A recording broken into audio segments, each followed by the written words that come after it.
We go back 2 years to the summer of 2012 when Jungkook went to the US for 1 month to learn dance. This was 1 year before BTS's debut, when Jungkook was still a trainee. He recalls, "Maybe it's because I didn't have a strong sense of purpose when I first became a trainee. The company says I wasn't expressing my unique character. I did everything I was told to do and I had talent, but there was something that didn't show. I think I couldn't express my emotions very well because of my personality. I think they sent me there to go and get a feel for things in person." The overseas study trip was a success. Jungkook was a junior high student at the time, with no clear idea of what it meant to be an artist, but the trip transformed him. Jungkook explains, "The fascinating thing is, I didn't do anything special there. Instead of typical lessons, we learned dance workshop style, and since I didn't have that kind of experience, I was a little shy and hesitant. When we had time off, I went to the beach to hang out, ate jantumpung, or came to the dormitory by myself. I'd have cereal with milk. I was heavier when I came back. But when I danced after coming back to Korea, the company and the Hyung said I was completely different. I honestly don't think I did anything there, but they said my personality and dance style had all changed. I think my skills improved a ton then." Following their performances, A School Love Affair, BTS took part in Mnet real variety program American Hustle Life, shot on location in Los Angeles in 2014. This was a natural extension of Jungkook's 2012 study trip, intended to help the members grow in the home of hip-hop and add to the momentum they'd built with their latest album. However, the members would not be studying hip-hop as if studying for a math test. Just as Jungkook had improved both his abilities and his attitude towards his work during the first trip, the immersion in music and dance in the foreign country would be what transformed the newly debuted BTS members. Jimin looks back on some of his fondest memories from American Hustle Life shoot. "The things we experienced then were more fun than I expected because it wasn't shown on the broadcast, but we tried shooting a music video there, and I honestly thought I'd become a real hip-hop warrior. I tried dance battling too. When I met Warren G, I got this homework to try writing a melody and lyrics, and he was the first person to give me an assignment like that. So, we were on the shoot, but RM and I would go outside and in the garden, and the two of us would discuss. What do you want to write about? What melody do you want to use? And it was a lot of fun. I got choreography design homework too." Around this time, BTS was looking at making a reality show of its own. The public loved School Love Affair, and building up fan momentum during the air of American Hustle Life would, Big Hit Entertainment predicted, lead to an explosion in popularity once the new album was released. At the time, real-time fan meetings with idols on VLive were not yet a reality, meaning that one of the most effective ways for idol group to gain recognition was to appear on a variety show featuring only the members. Big Hit Entertainment determined that the production of such a show would be one of the most important media initiatives for BTS, along with their YouTube channel. For instant promotional effect, appearing on established TV variety shows would have been the best choice. Bong Si-hook himself featured on Star Audition, The Great Rebirth, and Jo Kwon from 2AM's appearance on MBC variety show We Got Married also proven that point. But variety shows that feature a single artist or idol group exclusively serve a different purpose. These formats appeal strongly to fans of idol content, especially to fans of the specific artists the show feature. They are the third most awaited content for fans, beaten only by new album promotions and live concerts. And as BTS showed consistent growth since debut, such a show would allow more fans drawn for the album releases to quickly and easily learn more about the members. This effect would later be showcased in Run BTS, serviced on VLive.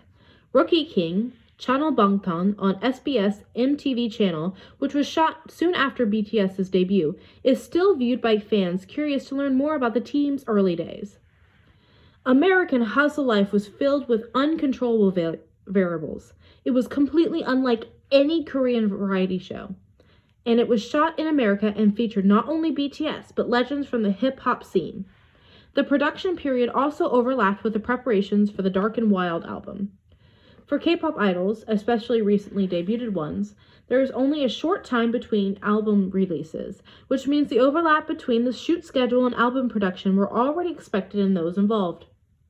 However, a surprising new variable turned the American Hustle Live shoot into an unforgettable experience for BTS, in more ways than one. Writing the title song was really exhausting. The melody just wouldn't come, and so I got together in the US with Bangsi, Hyuk, and everyone. It was almost a state of emergency. As RM recalls, the creative process of the Dark and Wild title song, Danger, was a difficult one. This was a marked contrast to the previous album's title song, Boy in Love, which was so clearly a title song from the outset, and its working title was set as final as soon as the track was finalized. Danger, on the other hand, required adjustment after adjustment until the final version was completed.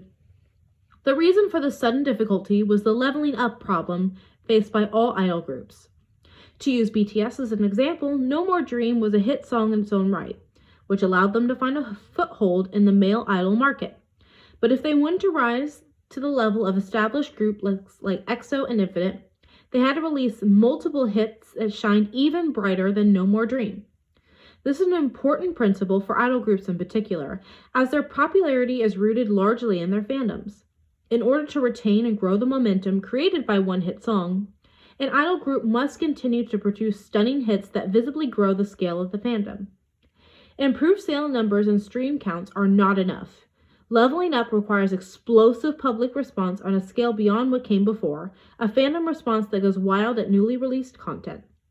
Present-day BTS achieved this with a series of hits, I Need You, Run, Fire, Blood, Sweat, and Tears, Spring Day, DNA, Fake Love, and Idol, which were followed by more hits that consistently and visibly grew the scale of their fandom. The problem was that releasing more than 2 back-to-back hits was a staggering achievement. If a new song was too similar to the previous hit, the public would think BTS was too predictable. It might lead to a commercial success, but not the kind of passionate fandom response that the previous release achieved. On the other hand, a completely new style might alienate the established fan base because it was too different from what they liked. This was a dilemma faced by all artists fighting to produce their next hit. BTS could carry on in the style of Boy in Love and secure stable popularity, but that approach would never lead to later works like I Need You. Indeed, the songs they had promoted on music shows up to that point, No More Dream, No, and Attack on Bangtan, and Boy in Love had a consistent tone, but they all had different vibes. Now that they had drawn the public's attention with Boy in Love, BTS needed to showcase themselves even more with an explosive title song for Dark and Wild. The title itself pointed at their character, teasing the dark and wild side of the group. And since BTS was already known for spectacular performances, their new title song would also need to live up to and exceed that expectation. These factors all came together in one massive maelstrom during the shoot of American Hustle Live, packing their already crowded schedules to the limit. V looks back on their day-to-day. We were shooting that show and working on the album at the same time, so we recorded the song in America and practiced the Danger choreography there too. When the shoot ended at 8 in the evening, we'd immediately go into choreography practice until dawn, get a little sleep in between, and go back to the shoot in the morning. If someone said we were taking a 10-minute break in the middle, we all laid down where we were standing and fell asleep instantly. The superhuman schedule led to some unbelievable incidents. V continues. We practiced all night and came back to the combination at sunrise, covered in sweat. But we were so heated that steam was rising from us. So someone said, "Whoa, look at him. He's literally smoking." RM succinctly describes their LA experience. It was a time where I asked, what's in me? What could be in me? And pushed myself to the limit. Unlike Boy in Love, BTS's new song Danger did not become a first-place music show candidate. According to the Gangnam chart, Dark and Wild's net shipments were at 10,906 units, putting it at 14th place. It was only a 14,902 unit increase from School Love Affairs half a year earlier, and it was as good as no growth at all. The album that had pushed them to their physical limits and given them the highest hopes all ended up on the wrong side of the sweet, bitter cycle. The members were despondent. This was not unrelated to the aforementioned belittling during the music show shoot, which was a powerful emotional blow. It was also the reason why Suga sighed, "We suffered so much for it." So why? Suga's disappointment would eventually propel him to pour his very soul into music through the album series The Most Beautiful Moment in Life. But at the point of Dark and Wild's release, no one knew if BTS even had a future. Suga recalls, "For Danger, we were changing the choreography until just before we shot the MV. We'd rehearse the dance, and if we had a bit of time, we'd sleep for about 10 minutes, then go back to shooting the MV. I began to feel resentful, like I thought there was a God, but at this point we don't deserve a little something from God. Like, at least a, hey guys, you guys have worked really hard, that kind of acknowledgement." V is even more frank about BTS's predicament at the time. To put simply, we were a team that was only alive thanks to ARMY, a group that was only alive because its fans were listening, a group that only released an album thanks to them.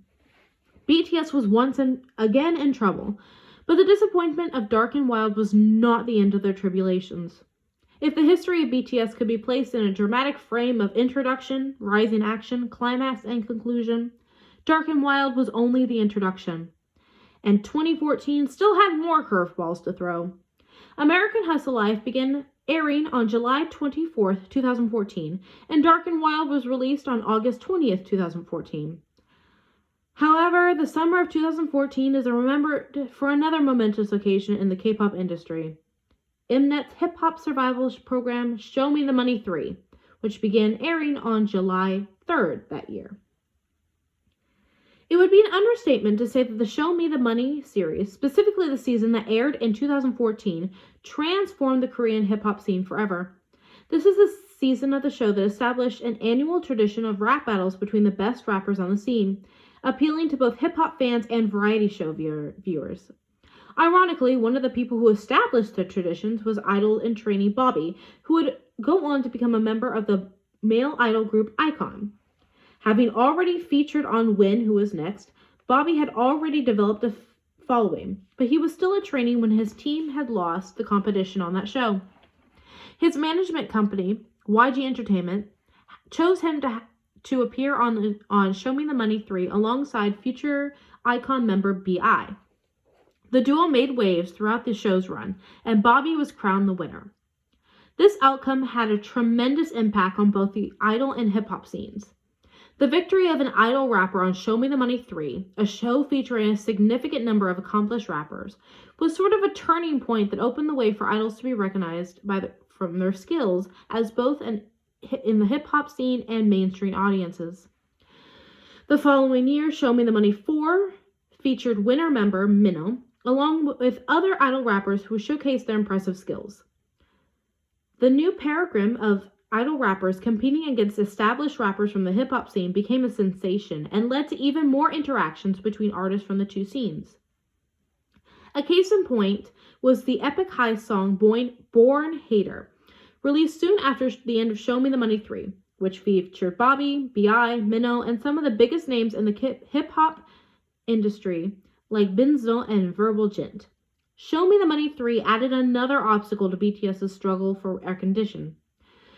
Following the diss from Be Free, BTS, in particular, RM and Suga, who were rappers from the hip-hop scene, felt pressured to prove themselves. It was at that point that Show Me the Money 3 showed other idols taking the lead and securing recognition from the hip-hop scene. And in the progress, Bobby released a song, YGGR, #hiphop on the show, where he dissed all the idol rappers with the exception of a few that he personally respected. In his later song, Guard Up and Bounce, and the song Come Here, which he featured, he specifically dissed a number of idol rappers, including BTS. RM's stage name at the time, Rap Monster, was directly targeted. To be clear, Bobby's diss was completely different in character from Be Free's insult. Be Free had mocked BTS out of the blue mid-conversation, but Bobby's rap diss adhered to hip-hop culture, where artists pick fights through rap and diss one another in sort of a dare to prove themselves. Seen in this context, Bobby's diss was a challenge to idol rappers other than the ones he'd already respected. His lyrics to Come Here, he explicitly dared his peers to battle. RM, too, took this diss in friendly challenge rather than insult, and remarked that he respected Bobby. Unfortunately, the diss could not come at a worse moment. BTS was going through a mountain of struggles all at once, and the diss was just one more in a pile of difficulties. Making matters worse was the fact that Come Here was released on December 2nd, 2014, precisely one day before the Mama stage. The stage where BTS was already slated to give a performance of a lifetime. In the hours between the release of Come Here and BTS's performance at the Mama, BTS members and everyone at Big Hit Entertainment were only barely holding themselves together. RM was already in Hong Kong, where a Mama performance would take place, when he heard the news about Come Here. He did not have much time to think of a response. I kept agonizing on whether or not to mention Bobby on stage. I couldn't sleep at the hotel thinking, do I not? My mind was a mess. If RM didn't respond to Bobby at the Mama, which would be his first performance after the diss, any later responses would lack all impact. But RM had less than a day to compose new lyrics responding to a diss in the middle of a rap he had prepared for a collaborative performance with Zico from Block B. Meanwhile, Big Hit Entertainment exchanged constant communications between Korea and Hong Kong, considering all the issues that might arise from RM's response to Bobby and potential response measures to such issues. It was only right for RM to respond to rap with a rap. He had been dissed 3 times so far, and responding with silence was out of the question, especially considering his fans. At the same time, BTS could not afford to mess up on the Mama stage. After everything they had been through in recent months, they had to put on a perfect performance. RM would have to respond to the diss properly, but at the same time, BTS as a whole had to make certain the audience focused on the team's performance. On the day of the 2014 Mama, Mnet introduced the BTS Block B collaborative performance as the next generation of K-pop. But in reality, the performance was more of a war to become the next generation of K-pop. The teams would take turns showing off their rap and dance, then perform their songs in a battle format. RM looks back on his feelings about the performance. We were in the position of trying to crawl up somehow. In those days, every day was full of very upsetting, underhanded, and frustrating situations. Then in my case, that thing happened with Bobby. I was already really eager and desperate, so I was somehow dragging myself forward, and I thought I was really on the verge of a big burst. But then it felt like someone came with a pin and popped a balloon. Jimin recalls his emotions prior to the Mama stage. We had to win, no matter what. I didn't want to follow behind in any way. All these circumstances came together with the members' venomous determination and desperation, propelling their Mama preparation to new heights. RM describes the team vibe exactly as it was. Not just me, but everyone thought the same thing. If a Hyung got mad, I got mad. If a Dongsang got mad, I got mad. We were moving as one at the time, so we were just on exactly the same wavelength. According to Jimin, RM often said the following to the members before the performance. So there's this thing that RM used to say to us, don't get all excited. We are not anything yet. We're nothing. He said that every time we were about to go on stage. Before pulling off the Mama stage, BTS accomplished many things as they practiced. One big accomplishment was the perfection of the choreography for Danger. At the time, Danger boasted the most difficult dance choreography of anything BTS released. It involved a host of moves where the details had to be matched to perfection. And although the dance appears to maintain a consistent tempo, discrete speed changes between the individual moves required the members to constantly adjust their pace. The biggest draw of the choreography was when all the members froze in unison throughout the dance, which means everyone had to be fully tense throughout the performance, adjusting arms and legs in turn to change speed, and also remain in perfect sync with one another. Jimin explains, compared to everything in Boy in Love, Danger had a ton more details and the movements were faster. When I did moves that my body had never used before, that my body had never done, it just needed a completely different kind of strength, which was the hardest part. Jimin adds, and the thought of, we're still not much. All of it converged, so that's why it was so tough. However, the difficult choreography of Danger would work to their advantage at Mama. The sustained intensity of BTS's moves left a powerful impact on stage when all eyes were locked on them. There was a concern that the broadcast cameras might not simply be able to capture all the details of their choreography, but the issue was solved by adding a large number of back dancers to the dance to mimic the performance. The visual image of the BTS members in white and the backup dancers in black was sort of a starting point for the group's later large-scale performances shown in songs like Fire. V remembers the Mama Danger performance. At the Mama, we brought out 200% of this song. Like V says, the Mama stage was the first opportunity BTS had to showcase Danger and their strengths to a mainstream audience. The intensity and the explosive rock-inspired ending was a perfect fit for the large venue, and the stage, being massive in comparison to Korean music show stages, allowed BTS to pull off a large-scale performance that utilizes the effects of back dancers. The Mama performance showed BTS how to maximize the effect of Danger and sowed the seeds for the group's unique performance style to come.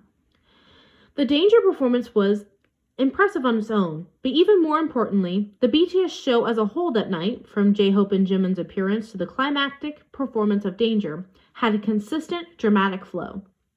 When asked about the performance he poured over the most, J-Hope replies, "In my case, it was really the dance. I really wanted to push things to the edge when it came to the parts I could do." During the opening solo battles, J-Hope made a powerful impression by leaping into the air and slamming with one knee on the ground.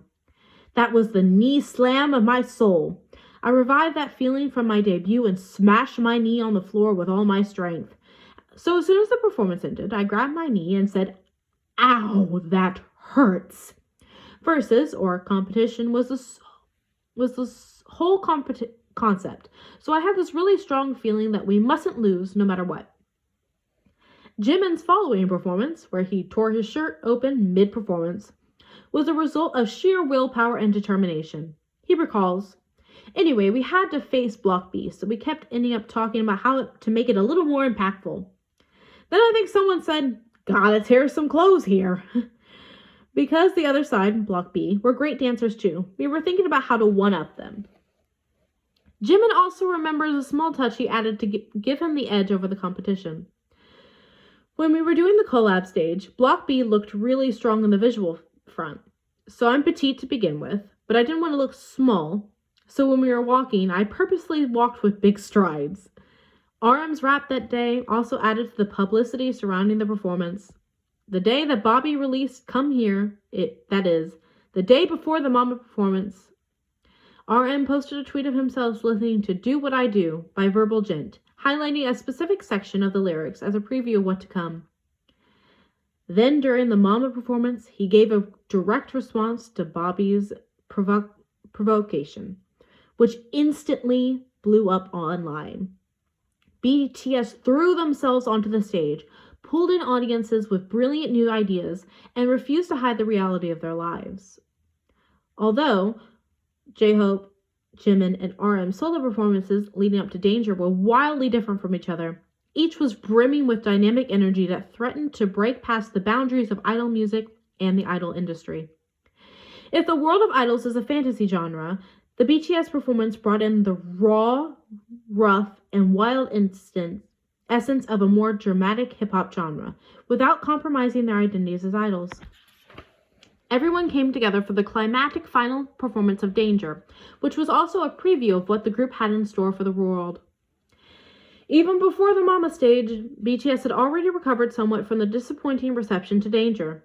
Just as they had recovered from No in Are You Late Too with the Takam Bangtan, they followed up Danger with War of Hormone, which received a positive public response.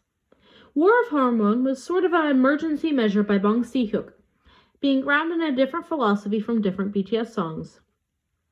Judging that Danger had ironically put the team in danger, Bang thoroughly produced the performance, the MV, and costume concept for War of Hormone to fit the more mainstream and popular idol trends of the time. The MV stood out in what it was to shoot to appear like one long single take, But in all other aspects, it was as close as Bong could get to what he understood the type of idol performance mainstream fans wanted.